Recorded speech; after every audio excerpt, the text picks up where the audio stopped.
ఈరోజు మా ఇంట్లో పూసిన పువ్వులండి. మందారాలు, పారిజాతము, మల్లెలు, ఒక రెడ్ రోజు, 2 తెల్ల రోజులు, ఇది కనకాంబరము, ఎల్లో కనకాంబరాలు, ఇవి మాకు పూసినాయి. మళ్ళీ నేను ఒకటి ఏంటంటే, ఒక వెంట్రుకలు పెరగడానికి నేను ఒక చిన్న టిప్పు చెప్తా. ఇవి 2 కలబందము ఆకులు, మందారం ఆకులు తీసుకోవాలా. మన వెంట్రుకలను బట్టి పొడుగుగా దొడ్డుగా ఉంటే చాలా క్వాంటిటీ తీసుకోవాలా. ఇవి మందారం పూలు దేవుడు పెట్టుకున్నాక మనకి ఇవి మిగులుతాయి కదా, పడేయకుండా మనకు యూజ్ వస్తుంది. ఇది వారానికి ఒకసారి చేసుకుంటే చాలు. ఇది కోకోనట్ ఆయిల్.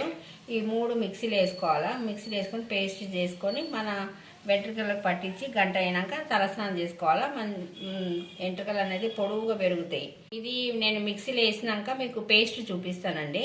ఇట్లా పేస్ట్ అవుతుంది. ఈ పేస్ట్ మన తలకు పెట్టుకోవాలా. మొత్తం మంచిగా పెట్టుకోవాలా. వేళ్ళ నుంచి పెట్టుకోవాలా తలకి మొత్తం. అంటే లైక్ చేయండి, షేర్ చేయండి, సబ్స్క్రైబ్ కూడా చేసుకోండి.